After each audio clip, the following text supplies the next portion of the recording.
welcome to the forecast. To my right, actually not to my right, right in front of me. Alex, how you doing? Good. How are you? Also, I'm doing good. And also right in front of me, Garrett. We have Garrett here.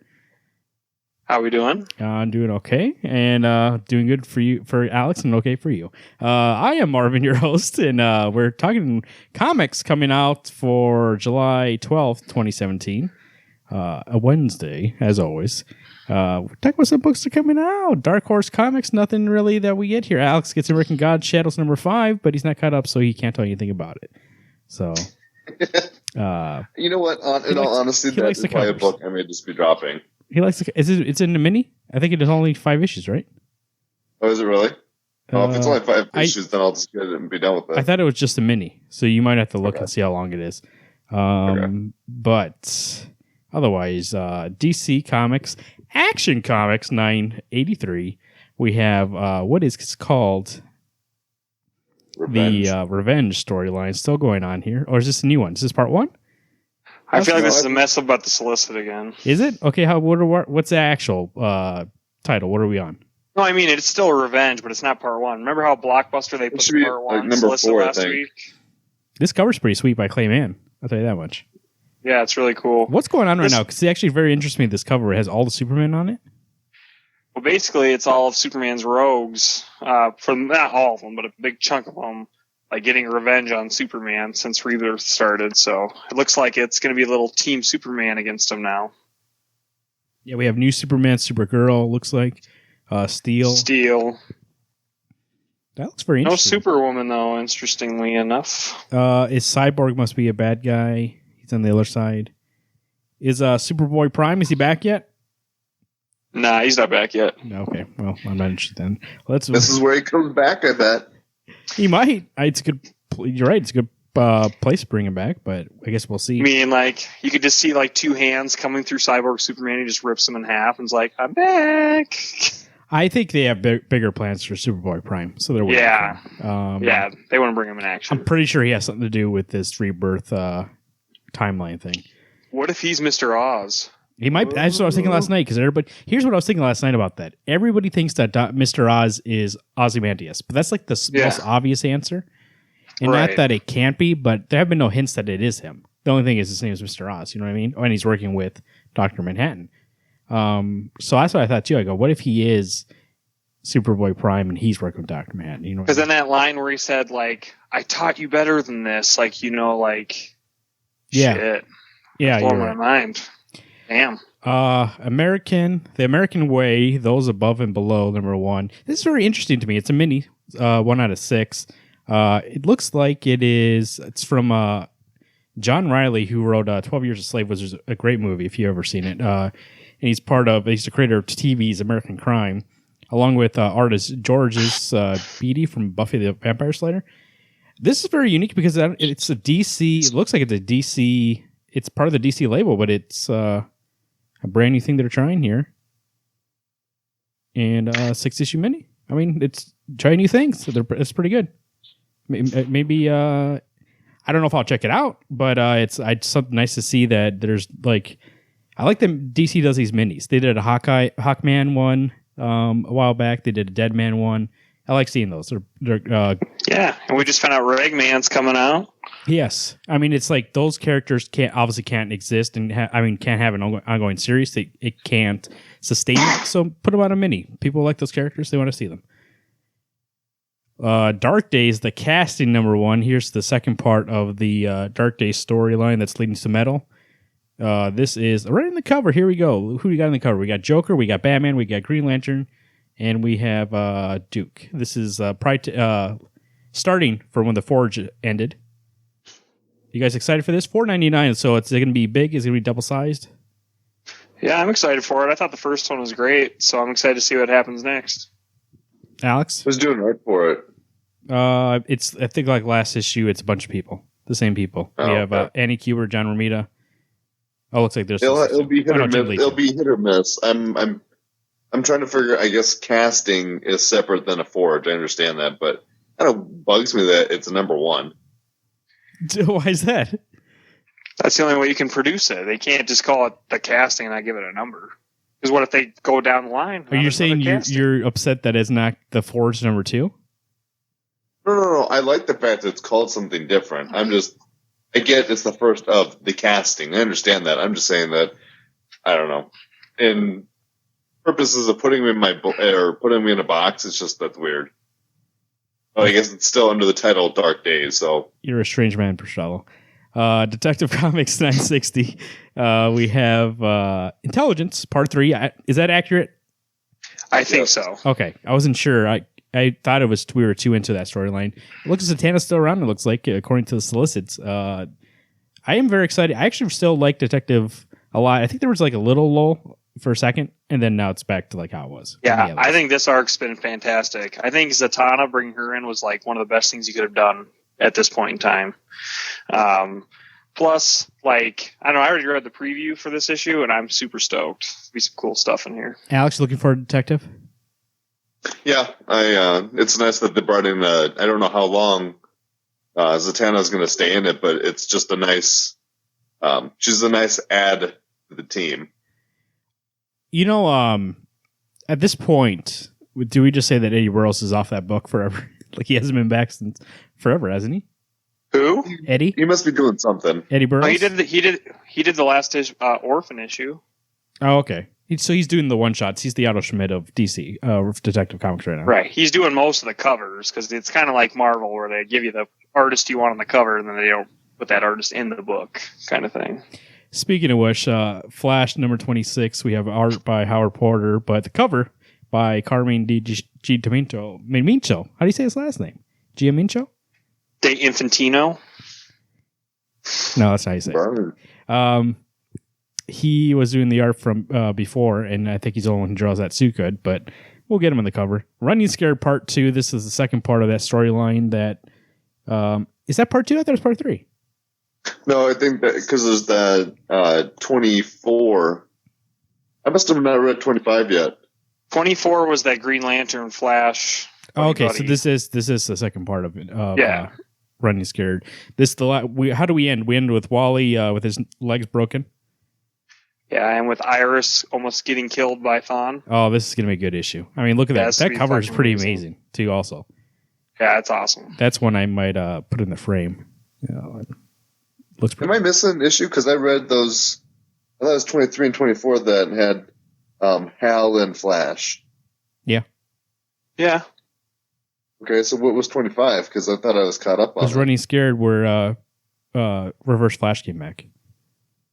Yeah, and at the end of the last one is Reverse Flash threatening to stick his hand through a head, right? Yeah. Right. Okay, maybe I am caught. I mean, maybe I did read it. I just thought I hadn't. I can't remember if I did now or either. I'd have to check my stack. See, I thought there was another issue came out between that last one. That seemed like it came out so long ago. Yeah, here, let me check. I got my books here. All right, just keep talking. While you're checking, we're gonna. Oh, yep. I haven't read 25 yet. Just kidding. What's the cover look like? Nope, I haven't read it either. No, yeah, 24 must have been the first. So we need to read 25 and 26. So this is part 3 then. That's fine. I'll put that on my stack to read. Hal Jordan and the Green Lantern Corps, number 24. This is Robert Venditti and Ethan Van Sciver. We are in Fractures Part 3. Secrets are out. Battle lines are drawn. Looks like this issue, they find out what happened. How a Green Lantern killed a Yellow Lantern. What are you guys anticipating for this book? I'm excited. I'm really pumped because I think like they ended on a perfect cliffhanger last issue, and this is just going to be exciting. Alex? It's going to hit the fan. Yeah. I'm wondering if it's actually going to be... I don't know if you read the thing. It says it's going to be battle lines drawn.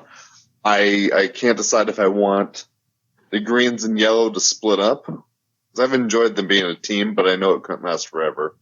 Yeah. So... It may be. I mean, it could spell the end for some of the Green Lantern Corps because obviously Hal and John don't have the same stance on how to keep this secret. So maybe we'll get some conflict there also. Justice League of America, number 10. We have Curse of the King Butcher, part 1. Garrett.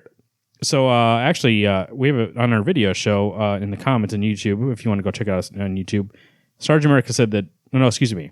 the backboarding bad boy said that the Justice League of America was better than regular Justice League, and I think you agree with that, right, Garrett? Oh, absolutely, yeah. I don't even get Justice League anymore. Like, that's a piece of shit, and I only stayed on it till... I can't believe I stayed on it as long as I did. Just hoping that book would be good, but it just never would. Who's this on the cover? It's a new character. It says King Butcher Part 1, so I have no idea. Oh, Must be the King Butcher. In the background here, we have Batman running up with Lobo, and we have Vixen. And who else? Is everybody still part of the team? Killer Frost and yeah, everyone's still on it. Last arc they introduced a new character called Maxon, so I think they're going to follow that train and just keep introducing new characters that they're new villains, basically. It's been cool, like kind of learning about new creative ways to have villains interfere with this team. Red Hood and the Outlaws, number 12, The Life of Bizarro, Part 1. Love that fucking cover. What do you guys think about Red Hood and the Outlaws? You excited for this? Yeah, that cover's pretty great. I like that cover. What do you guys think about this issue? If you're not reading it, Marvin, you need to be reading it. Yeah, it's incredible. It's one of those gems that probably got misplaced this far along, but people should go back and pick that up.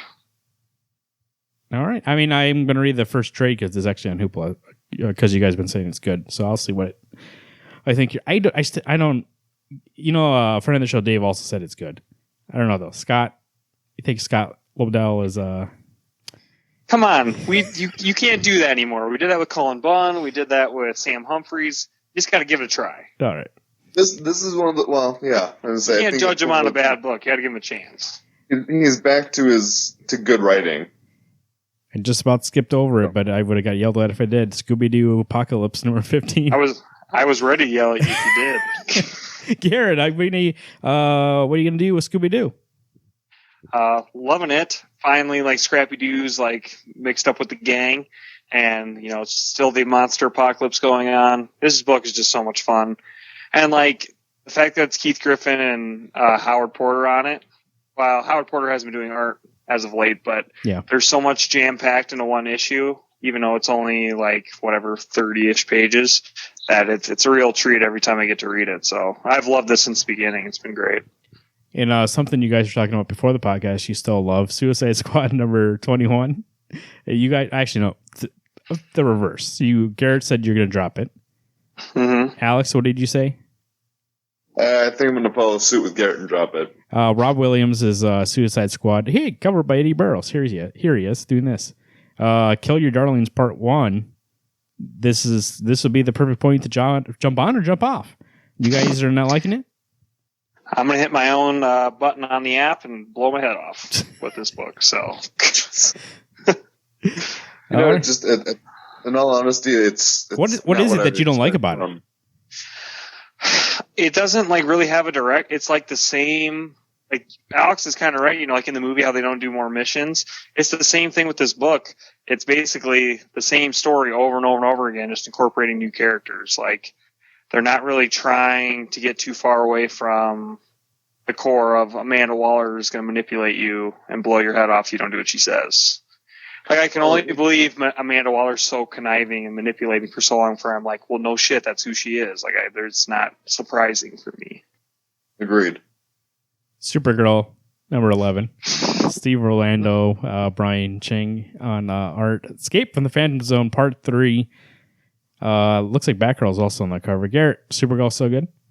Oh yeah, definitely. And this part, especially when they're in the Phantom Zone, like if there's one place I love besides in like the Superman lore, besides obviously just being on Earth, like Krypton, that's okay. But the Phantom Zone's where it's at because that's where all the criminals of Krypton are at. So I love when they're in the Phantom Zone, and I've liked it so far. It's kind of weird having Batgirl there because she's just kind of more of the quippy friend, but it's fine. Superwoman number 12. Written by Kate Perkins. Kate wasn't the original writer. She must be new. Is this book still good? Yeah, I think she started on this arc, this rediscovery arc. Oh yeah, okay. So I think it's been fun. Like I actually like it a little bit more now because it's not so. Because like I liked it, but I think it was like Phil Noda who was writing it before, or Phil Jimenez or something. And I don't know, like he crowded his artist's art with so much words that I was like, holy shit, this is long. And this, it's like fresh. It's like it's letting the art tell some of the story too. So Titans number 13 Endgame. Actually, no, the cover says Endgame. The solicit said Judas Among Us. I'm not sure what's called. But Dan Abnett writing. We have Kenneth Rockefort doing the cover, but not doing the internal art. He did the internal art in the last issue. Secret, lies, betrayal. Donna Troy and Wally West kissing on the cover. Why is Wally? Wally wants to get his wife back, and for some reason now he's kissing Donna on the cover. I don't know what's going on. I know, and it's pissing off Arsenal. Motherfucker. You know what? I don't, Alex. Man's got needs. I don't know if it's ever got brought up since, but if you go back to once again, gonna plug the Lazarus contract special. I said that actually in that storyline, Titans was intriguing to me enough that I'm like, I'm just going to start reading this, and I've been reading this since 11. When was the first one after that? I think it was 11. And you know what? It's like I think it was thrown so far off by Brett Booth's art, which I didn't like. But when I read the Lazarus, because he did the art for those sections, I was like, hey, it's doable. Like I can get past it. Because actually the story was pretty good. And I actually like the way Dan handles these characters. So I'm excited for it. It's good. First issue of a new creative team, Wonder Woman number 26, Heart of the Amazon. If you watch the Wonder Woman movie, interested in Wonder Woman, this is a perfect point to jump onto. Part 1, we have Shay Fontana. She usually writes DC superhero girls, stepping in for a new story. She's going to do one arc with Miracle Aldolfo. So I actually listened to an interview with Shay about this book, and she said she's going to be going off of what Greg Rucka did, and it's a time of peace, and Diana doesn't know what to do, like in peace. So it's going to be a story about, she said she wants to tell a story about Diana's heart, compassion, and see about a different side of Wonder Woman that really doesn't get focused on, but she thinks it's a key part of what makes Wonder Woman a good character. You guys excited for this new team? I am. I'm excited for a new take on Wonder Woman because, like, now that I'm in, because I used to be so out of Wonder Woman, but now that I'm in, let's go. I'm all in. Alex? Yeah. I too am actually really excited. I'm excited to see where we're going to go. Hopefully they're, I don't know what the right word would be for it, but I'm hoping that they know how to write Wonder Woman. Yeah, hopefully it's not like filler to the point that we know it's freaking filler until September or whenever the new team gets on after that. I hope it's got its nice little however many issue story that they want to tell, and that it's contained, and then when they're done, it can be given to the next team to take. I think it's 5 issues, right, Garrett? 5? 5 or 6, one of those two. I think it is. I don't remember, but yeah, it's 5 or 6, but enough so that I can tell if it's going to be shit. Like, if it's going to be crap, like, I have hope.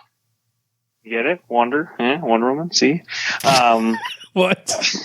What? She's all about hope. Is that what Wonder Woman's all about? You telling me I don't know? Superman was all about hope. He's truth, justice, and the American way, dumbass. What does the S mean? That's Superman. That's the fucking movies. It's just the crest for the House of L. It doesn't mean shit. IDW. Doesn't mean shit. There's nothing in IDW we really get, so we can't really speak to you. Actually, there's a new book coming out if you want to try it. Dread Gods #1. If you want to try that, it looks like it's a brand new series, so you can jump on that if you want to. It's by Ron Mars and Bart Sears. Hey, that cover looks pretty sweet, actually. And Alex doesn't get his turtles, not this week, but we'll move on. Nope. Image Comics, Deadly Class #29. We have Deadly Class coming back. Look at that cover. The new class has been baptized in blood and fire, but they're still standing. And now the student council has plans to change that. Here we go, Deadly Class. Rick Remender, Wesley Craig. Every week this book, Deadly Class, comes out. Like I said, it's like a Christmas Day. What about you guys? Yeah, it's like, I consider it like waiting for Game of Thrones now that every issue comes out. I'm like, I got to wait a fucking year and a half for this next season. But then when I get here, I'm like, oh, fuck, I can't wait. It's probably going to be my predicted pick of the week. generally speaking, Deadly Class is always top grade. Like getting steak. But Do you think issue 30 is going to be that fucking holy shit issue? No. Like where you don't think so? You think it's going to take a little extra time? Well, Rick Remender doesn't come to me as a guy that goes, oh, a 30, that's a big to-do, or 50, that's a big to-do. I see he's more one of those guys, 21, that's where we're going to be shit hitting the fan. Hey, Alex, how many issues is this going? We talked about it before. Oh, yeah. He said there's going to be an end to it? Yeah, they already announced it. Oh, sad. I think it said, I'll look it up here in a second, but I think they were doing, it's either 2 or 3 years of the book. You know, there was year 1 I know ended. that you and I talked of Jonathan Hickman's East of West has an end. We talked about Deadly Class too on the show. I'll look it up. Okay, you look it up. I'll bring up Killer Be Killed number 10. Ed Brubaker, Sean Phillips. End of the story arc. Right on that cover, there's a demon. As his life spins out of control, Dylan and his demon come face to face once again. Maybe this will be the issue where they settle the debate, real or not. Maybe not. I mean, but end of a story arc, and then last time they took a break, didn't they? You know the thing with Killer Be Killed? It's been less about the demon and more about him, which is great. But the demon's reappearance now is just one of those things that almost seems like they have to have him in there because there's been speculation and question. I can't find the Deadly Class thing, but for Killer Be Killed, it says he's coming back? Or was he back last issue? I don't know if I It's on the cover. Issue. Oh, I see that, yeah. Last issue was the shootout in the van. Well, you think he has to come in. I mean, if you're going to pull that MacGuffin, you got to make sure that you see it through, I guess. Like, it's been, I agree, Alex. Like, it's been nice that he's been out, but you got to tackle it at some point. Well, and I understand that. Just it's one of those things that him being right on the cover, which I realized, hey, great, he's on the cover. He's probably in the book. It's just one of those, to me, you don't need to make the spotlight that the demon's in the book. I mean, but that's a key part of the story. They got to address at one point or other. They can't just hide it and act like it didn't happen. Do what Marvel does all the time. Hide shit. I mean, that's been the whole catalyst for the story. I mean, that's how it happened. Yeah, so they get it addressed it one way or another. Mage Hero Denied number 0. Oh, Mac Wagner returning with his third and final volume of an epic. Brian from the shop, his favorite book is oh, never mind. This is the wrong book I'm thinking of. Oh, Mage Hero Denied number 0. It's coming back tomorrow, so if you want to get that. Youngblood number 3. You guys still getting this book? How do you still like it? What? Youngblood? You like Youngblood, Garrett? Youngblood, yes. Sorry, I heard Mage 0. I was like... Well, that was 5 minutes ago, so catch up. What? Youngblood has been good. Issue 2 was great. Number 1 wasn't that good. I mean, number 1 was good, but it was trying to set up like this new team. I think what me and Alex discussed last time, though, is they're trying to put it off that this is a new team, that you don't need to know any about the past, but then they're bringing a lot of things in from the past, so it's kind of like... What's your message? Like, you want us to read it because we don't know anything, or you want us to not read it because you're going to put all the shit from before in? Well, it's kind of like reading oh shit, what's the Wildcats book? Wild Storm, where it's already characters that have been established. You're getting thrown into a new setting with new people or new problems, so it's kind of got that read to it. But at least with Wildstorm, though, I mean, they know we don't know who the characters are to an extent. I mean, some of the people are still know who they are, but they're treating it like people have never known who these are before. In Youngblood, they're like, "Oh, remember 30 years ago when this character did that?" And I'm like, "No, no, I wasn't alive then." Yeah, you're weird. You're weird. Defenders number 3 by Brian Michael Bendis, David Marquez on art. Did you guys read 2? Yes. No, not yet. 2 has one of one of the best panels I've seen in a while. With Daredevil is having a fight, and it's just like, ooh, buddy. Like, I'm excited for this number 3 now. We got Punisher showing up. He showed up at the end of the last issue, and here he is. Alex, you're a Punisher fan. What do you think? I'm excited. I think, unfortunately, the thing that is displeasing me about this book, one, I don't care for my Bendis is writing in it so far. Really? The art is superb. Yeah, I just maybe it's I don't know enough about these characters, but there's way too much. There's during one of the fight scenes in number 2, a lot of "oh, sorry about that. Oh, I'm fine," and then 2 seconds later, someone else gets thrown. "Oh man, I'm sorry about that. Oh, that's fine. It happens all the time." But I don't know. Maybe I'm thinking it needs to be more serious than it is, and that's probably my fault. With Punisher being, I'm excited, brings that serious tone up for me. But Garrett and Alex have been praising Hulk. So Hulk number 8 comes out tomorrow. Let 'em Eat Cake Part 2 as Jen struggles with her Hulk persona in a constructive fashion. An innocent person must contend with an unlikely transformation of their own. This cover's pretty sweet, and you guys have been saying it's good. You excited for Hulk? Yeah, I think it's like we just had Hulk and Daredevil, so it's kind of like we're reading 2 weeks worth of Hulk a little bit, so that's kind of nice. Even though the art in Daredevil wasn't the greatest, but... Did you say eating Hulk 2 weeks in a row? Reading. No. Sports. I love eating that Hulk for lunch. Alex, do you have anything to say?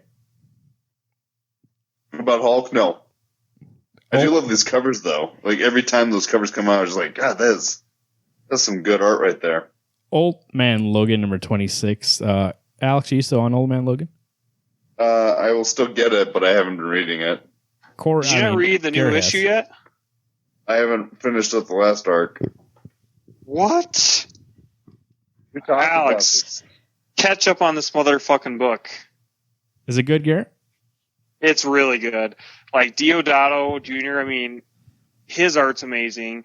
And I feel like Ed Brisson's doing a great job of, like, you know how I was saying, like, God, I'm sick of Old Man Logan. Like, he's overused. Like, when I got to this, it's like the Savage Wolverine that I wanted, even though he's old, with great. I mean, not to say that Jeff Lemire's arc wasn't bad, but it's like, you know, I get he's been through a lot. He can only whine so much before he's just like, let's fucking go. Like, this has been great. I loved issue 25.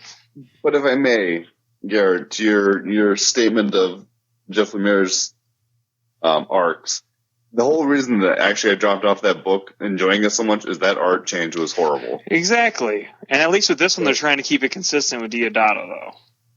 Yeah, and I agree. I appreciate that once I get to it. The covers look great. Yeah. Oh, man. And if the insides are anything like the covers, I'm going to love this book.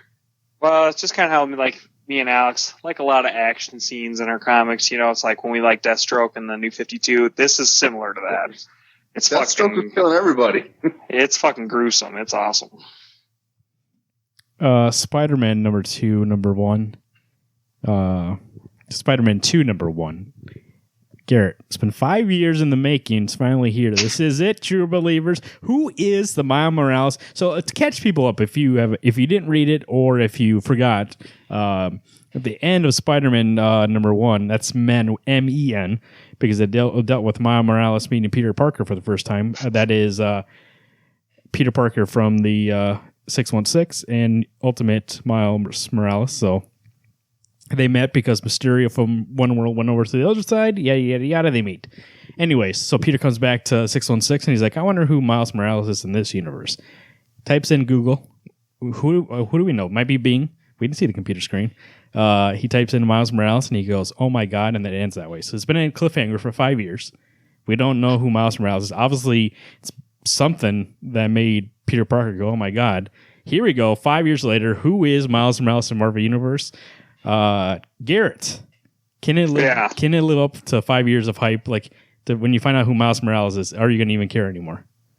That's what I'm saying. Is it even relevant anymore? I mean, when you throw Miles into this universe, I thought Secret Wars Cloud just made it. He is Miles Morales of 616. That's what I thought too. And also, you're right. It's like Spider-Man 1 was special because it's them teaming up for the first time ever, and it wouldn't happen normally. And now they live in the same universe, so it happens all the time.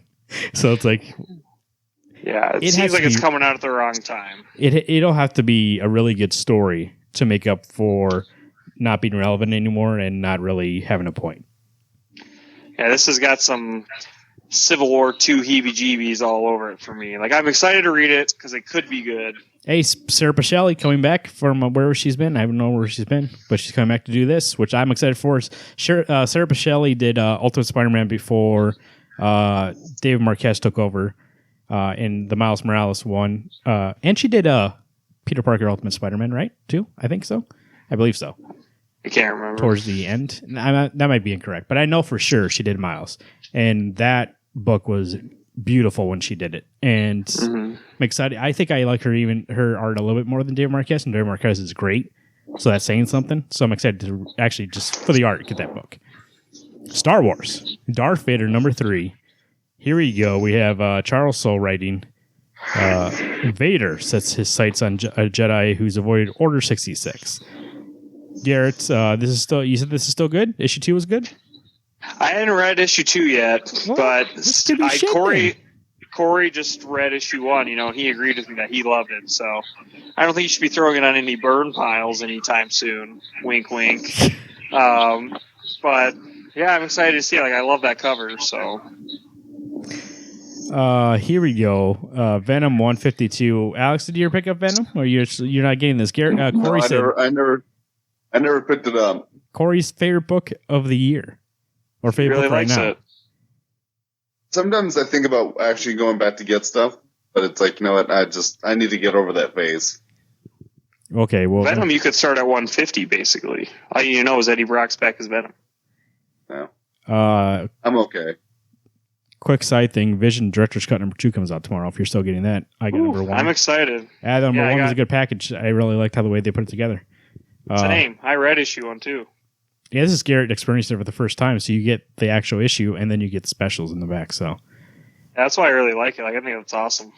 The best part of that issue 1, if you're interested at all in anything looking beyond just the issue, like how they make comics, what's the process, what's the creative process behind storytelling, and in that first issue, Tom King includes his pitch, how he pitched the series to Marvel, and I think it's very interesting, and I think it might be worth getting the whole thing for.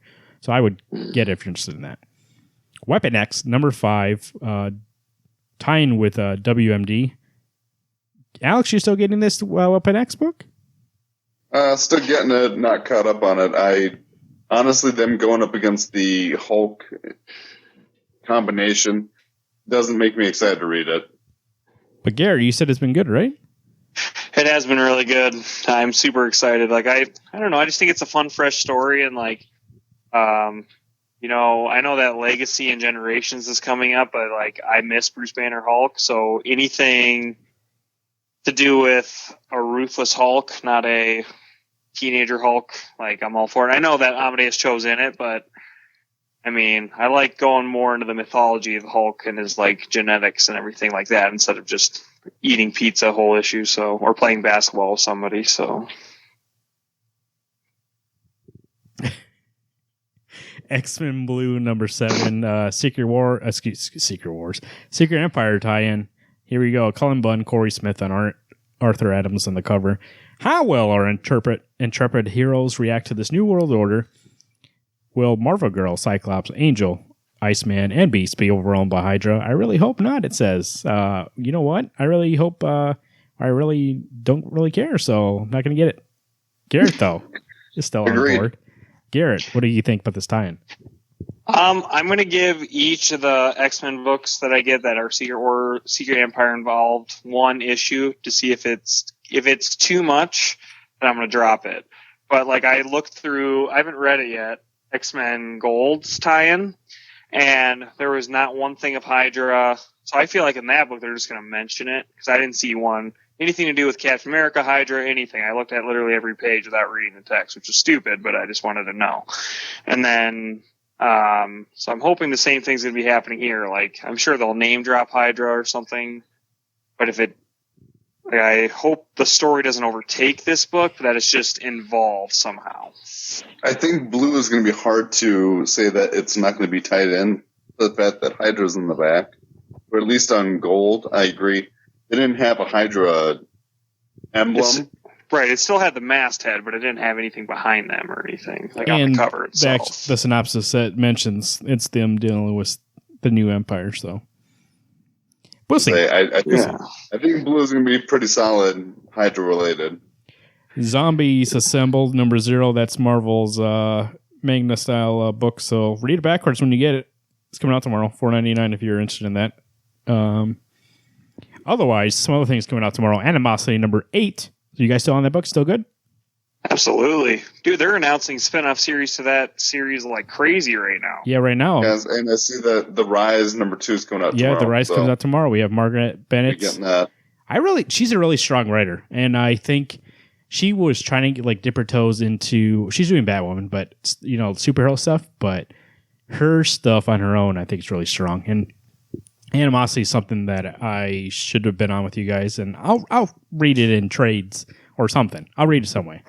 But I've been hearing, especially the new series they announced, the new ongoing series, is something that. So she stated that Animosity is like the Star Wars of her series, and then Animosity. What's the new one called? The Rise, or the new one that's coming out is I can't remember what the new one's called.